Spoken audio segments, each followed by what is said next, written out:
Animal Farm by George Orwell. I've taught this novella more than once, too many times to high school students, so let's see if I can manage without a script. First point to make about this classic, it's a dystopian story, and like all dystopian stories, it's intended to make us feel hopeless. Never mind those who defend Orwell by claiming he was trying to warn us. No, not at all. It's like you don't shout you're drowning to people who are drowning and claim that's helping them. No, we know we're drowning. We don't need you to shout it in a novel. We need some solutions. Well, they're not in Animal Farm. Second point is that this is an animal fable. So, yes, it's a story about animals representing humans, a story in which animals represent humans. This is, I guess, a promo poster for a movie version, subtitled A Cautionary Tale. BS. A hopeless tale is what it is. And more than that, when authors portray humans as animals, that's dehumanizing. Let's be frank. It's very dehumanizing, even slanderous.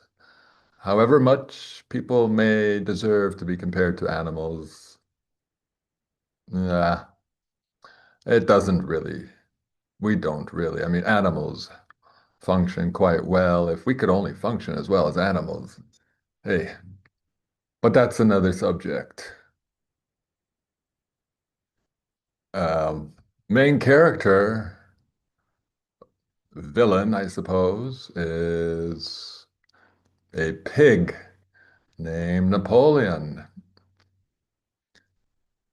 He assumes power after the animals, that's you and I, revolt against the human farmer, I believe Mr. Jones.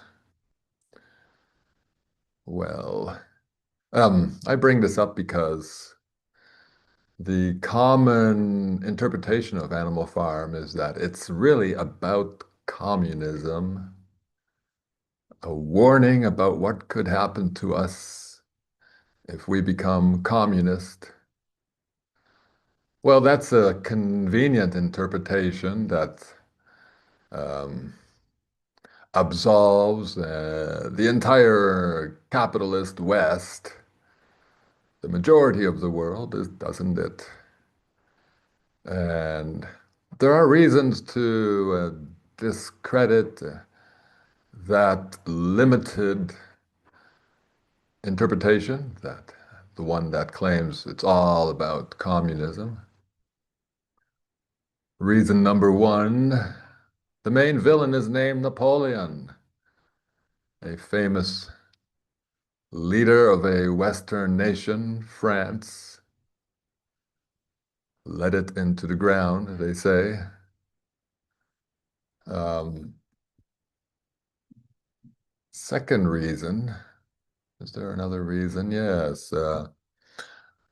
Animal Farm, formerly Jones Manor, um, is adjacent to farms named Pilkington Farm and maybe Fredericton Farm.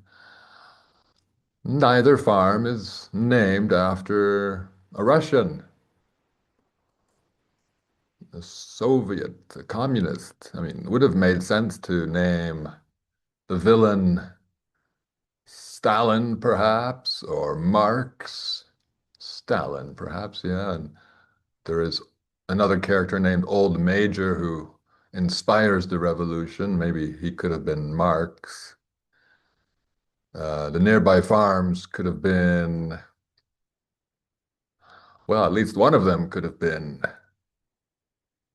Russia or one of its neighboring nations. But no, we have English names on these farms.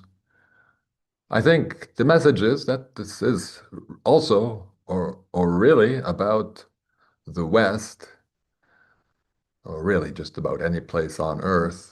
It applies globally. We're living on a global animal farm now, uh, or a consortium of animal farms. And well, um, that's not so comfortable for our teachers and for people who worship George Orwell. No, they prefer him to be a critic of other countries. It's without, I can't overstate this point. Animal Farm is a mockery of humanity, obviously, as we are portrayed as animals, animals that forget, can't survive without leaders, can't survive without technology, can't read our, well, that's an exaggeration, but I think Orwell's message was that the animals are well, they are illiterate, absolutely illiterate, and well, we are not quite yet illiterate, but when people don't really understand what they can read, might as well call that illiterate. And people have a habit of, at least the scholars have a habit of misunderstanding this classic. So we might say they are,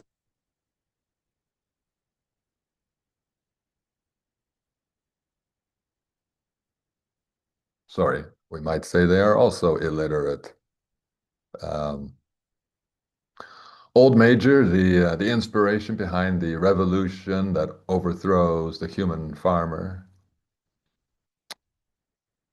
um, wrote a wrote a poem, a song for all the animals to inspire them, a little anthem for their new country, a country without a, I suppose maybe we can call Farmer Jones the aristocracy that once ruled France, the world, still does, but now secretly.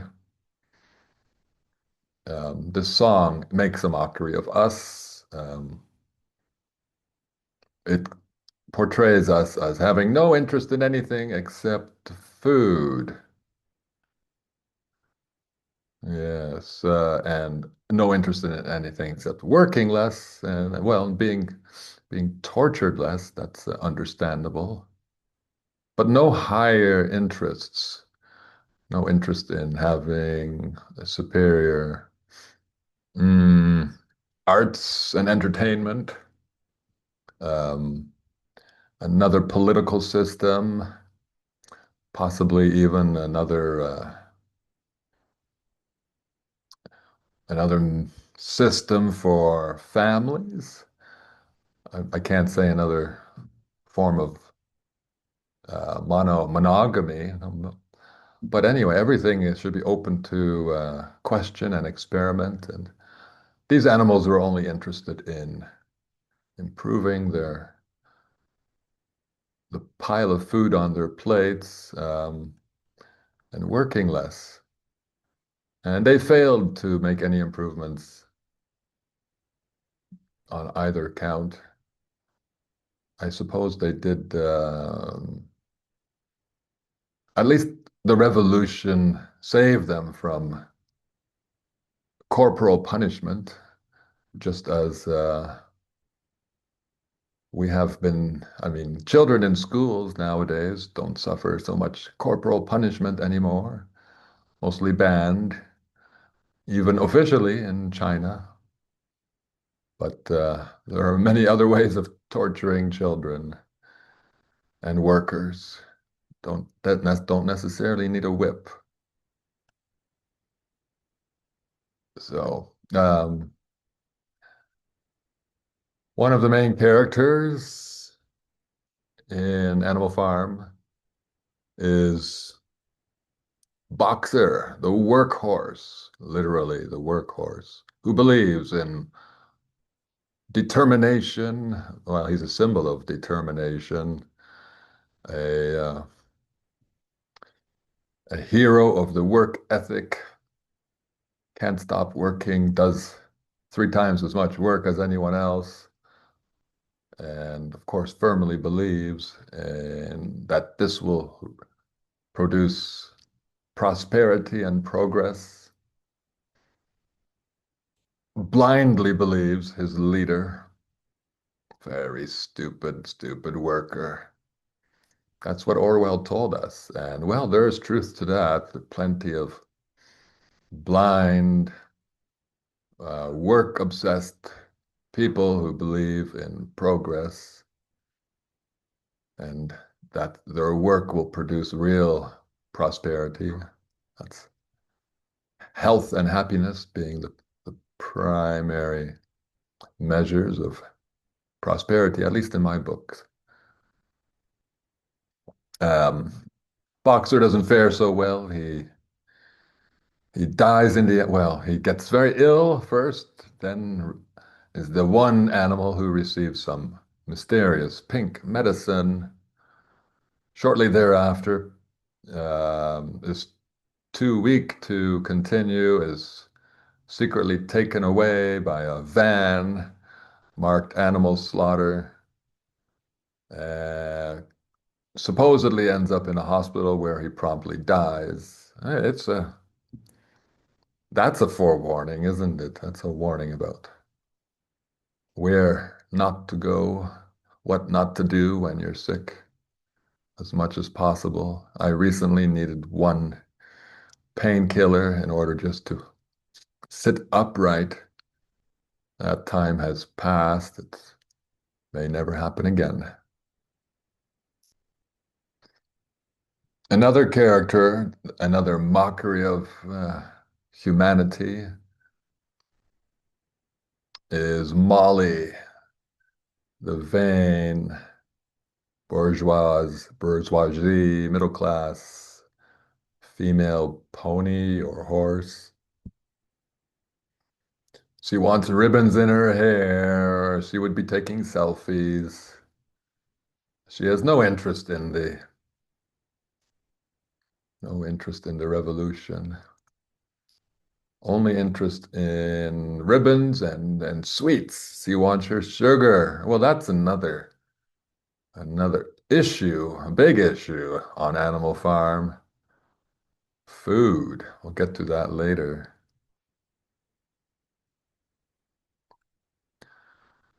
Benjamin. Benjamin, possibly Jewish.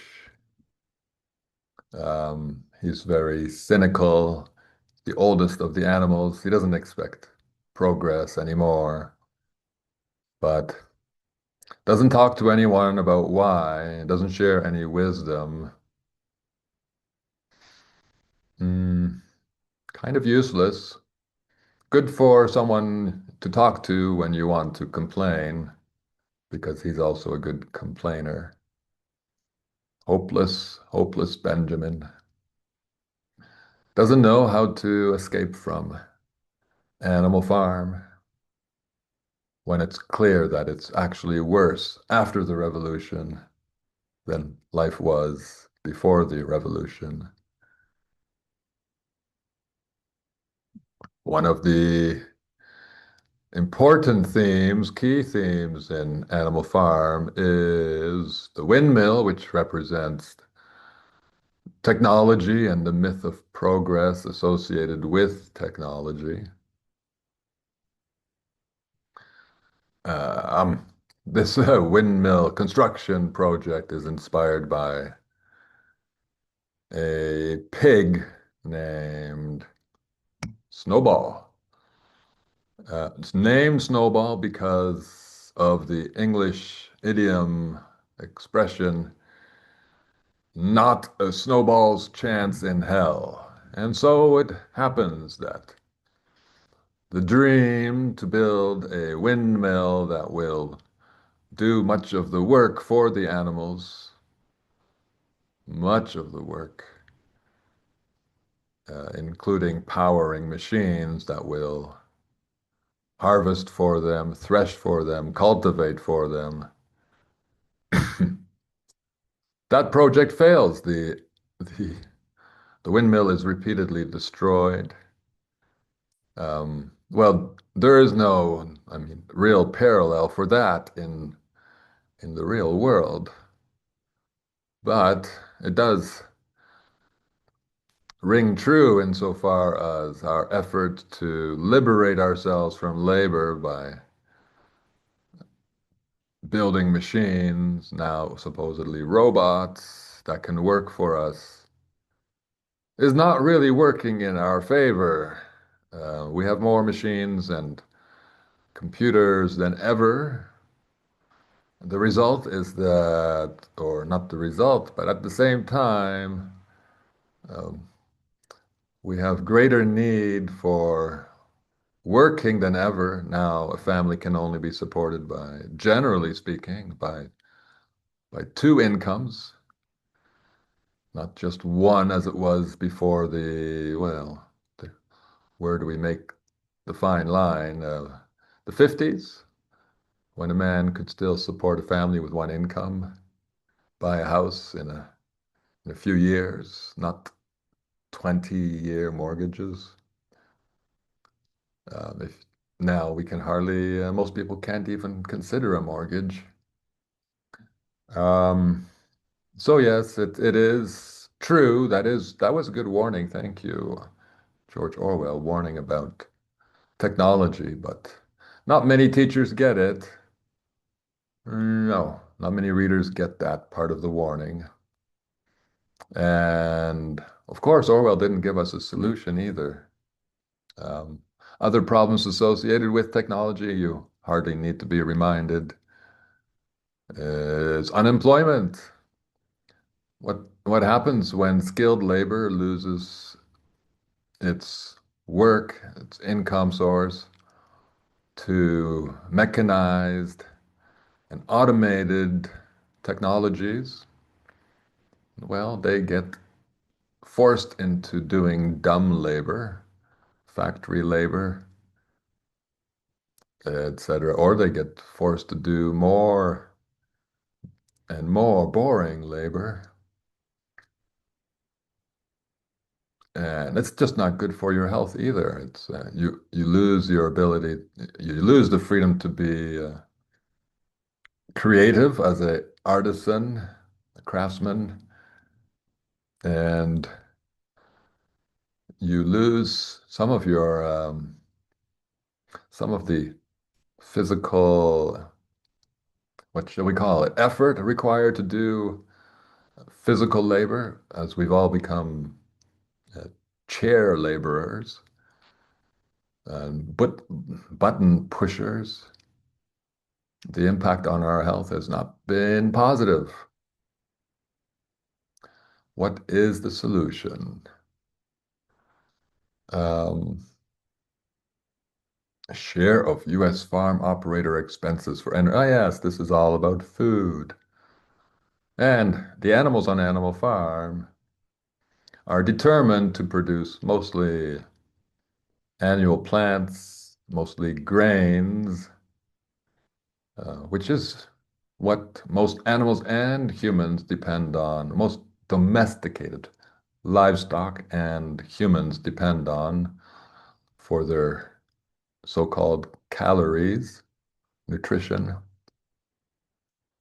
We can see on this chart that measures the amount of energy and input needed for these foods that grains, rice, wheat, those two, corn, three main staples of the world, soybean, another.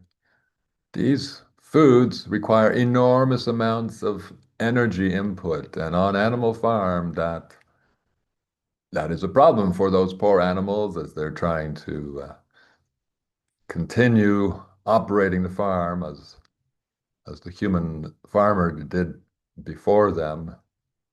Enormous amount of work. Well, now we don't have animals working for us. We have machines, and that has liberated farmers from their work so that they can do even less satisfying work in most cases. Well, a lot of energy input. Animal-based foods require much less energy. That's something the green, the fake green people don't talk about. Environmentalists mostly. That must count for something. I mean, in the positive column of our environmental accounting books, I would have liked them to have put fruit and nuts on this chart too. How much energy input do you need to harvest mangoes from a tree that can produce mangoes abundantly for 30, 40 years? I'm guessing. I imagine it would be extremely small energy input, not so difficult to harvest mangoes or other tree fruit.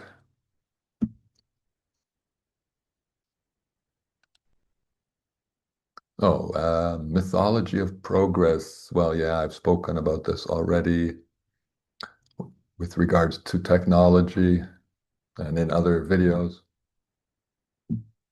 lectures. To go back to food before we go there, food. The animals are determined to continue living on the farm, doing everything the same after the revolution as they did before the revolution, except they have non-human leaders, you might say, non-aristocratic leaders. Well, it turns out that this doesn't spell progress for them, and it's quite ridiculous for most of those animals that they didn't decide to just leave the farm and live in the English countryside, free among the trees and hills, as deer and other animals before them once lived in England, and not only England, and not only deer. Well, that is the problem that society faces, that humanity faces. Not many people are willing or ready or able to leave their cities, their civilization, and embrace real freedom. Build their own houses, grow their own food, raise their own children, care for each other instead of the so-called health care and other industries. The whole government is a human care industry. Every government. Learn to entertain ourselves again. No, we're stuck on our farms. I am too, mostly due to lack of land and finance to purchase land. Otherwise, I might leap out of the coop.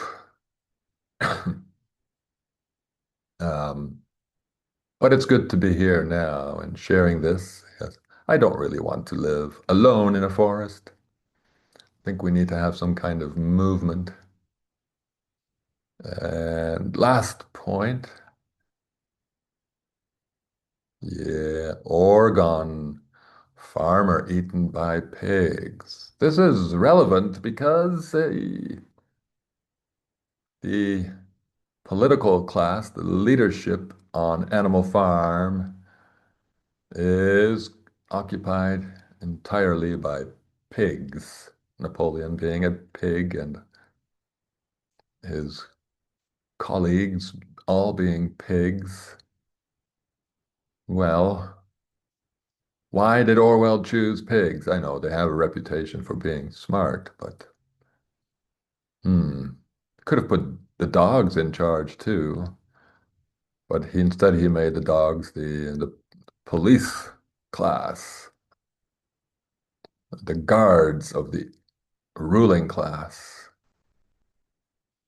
Well, turns out pigs can eat flesh. They are omnivores and they will eat a dead human. How is that? Is that a coincidence? Well, let's think about Animal Farm, or even before the revolution when it was Jones Manor. The animals represent humans, and in one or two cases, the animals speak of being exploited for their eggs, their wool, their labor. And in one case, one instance, the narrator did mention that some of the horses, I believe it was, lose their young soon after birth. And that was curious. I think Orwell forgot to include cows that generally lose their male offspring soon after birth, so that people can eat the young flesh, the flesh of young cows, young male cows. What are they called? What's that flesh called? I don't know. Um, so, of course, Animal Farm must also be a cannibal farm. It's something teachers don't speak about. The pigs are raising the other animals. Farmer Jones was raising all the animals. Of course, he eats the animals, even the pigs. But these animals represent humans. Oh, how easily how instinctively we avoid the cannibal theme implicit in this story. I'm sure Orwell was aware, just didn't want to draw too much attention to that. Um, let's have a quick review of the text. Animal Farm, there are a few places I highlighted. I meant to go back and forth, but it's too much trouble. Back and forth between my slides and the text. Let's see what I've highlighted. Okay. There we go. I have had much time for thought as I lay alone in my stall. That's old Major talking and claiming he is quite enlightened, understands life and the world because he hasn't been forced to work. He's been a show pig and a breeder pig, I guess. I have had much time for thought as I lay alone in my stall. Well, what can you learn in a stall by yourself? What would I know if I was locked up in a cell for most of my life? No, I've needed access to people, to books, to other people's podcasts, and well, at the very least, and to take, the animal theme literally, this animal fable literally, At least old Major should have explored the wilderness a little and realized, hey, we can live outside this damn farm. No, we didn't get to that point.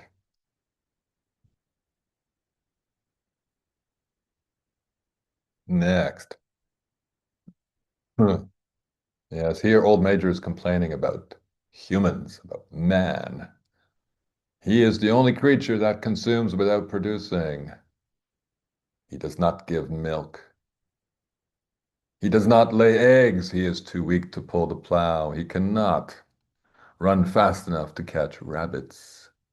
Yet he is lord of all the animals. He sets them to work. He gives them back the bare minimum that will prevent them from starving, and the rest he keeps for himself. Well, this is clearly about the ruling class, not about humans in general. Well, it is in part, but it's specifically about, or it's more importantly, perhaps, equally importantly, about our ruling class who treat us like livestock to shear and milk, and in some cases eat.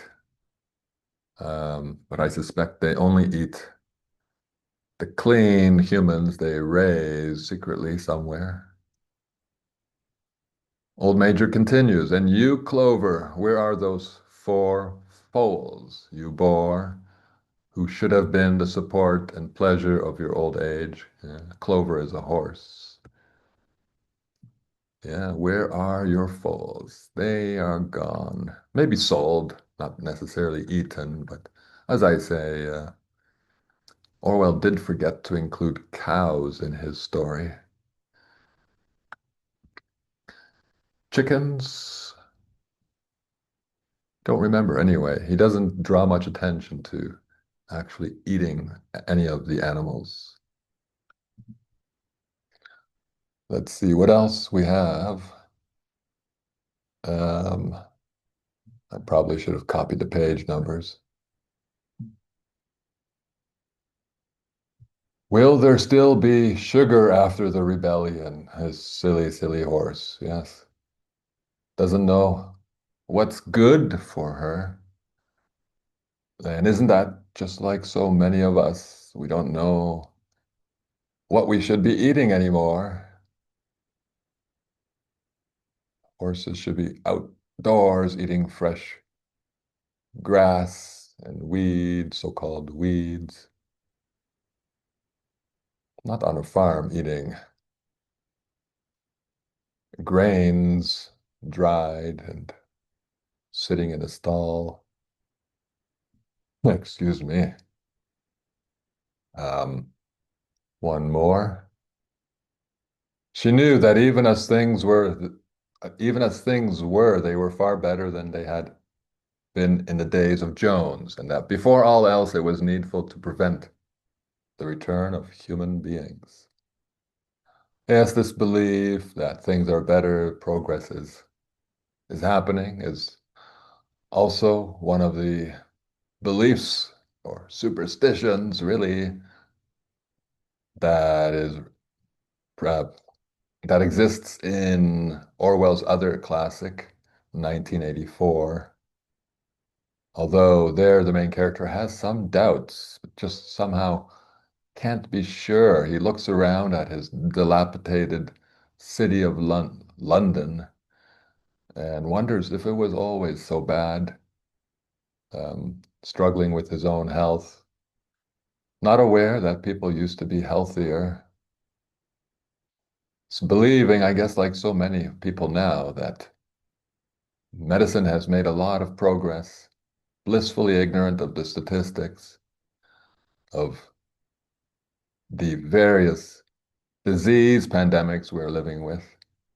I do not refer to COVID. Yeah, these are the forgetful animals. Somehow or other, the word slipped out of their memory. They're forgetting everything. This new song, excuse me, Also written, oh, not this time written by Napoleon or maybe one of his fellow pigs, friend of the fatherless. What does that mean? How did they become fatherless, you wonder? Yeah, well, it's the destruction of the family. And perhaps it's a hint about the history, possibly secret reality of humans being raised secretly without parents, especially without fathers. Well, it is actually quite normal nowadays too, isn't it? Fathers are disposable. The pigs had sent out a large bottle of pink medicine. There you go. Yes, and I already covered this. Please stay away as much as possible from so-called medicine. Eat human appropriate food. Stay out of hospitals. And as much as possible, try to not participate in this global farm we live on. And let's try to, yeah, I'm not talking about a revolution. No, just a leaving, exodus from Egypt, if you will. If we must, we can settle in semi-deserts, transform them, possibly even real deserts. I've seen good work done turning deserts into food-bearing, human, human sustaining environments. So that's enough for Animal Farm. Let me share the screen again. Oh, is this already good? Back to my thumbnail. I know it's a bit misleading. Human Farm. There are books named Human Farm. How nice is that? Um, I haven't read any of them. Obviously, Animal Farm could also be named The Human Farm. A lot of sick books out there. I don't recommend them. It's very hard to find books I can tolerate teaching to young people.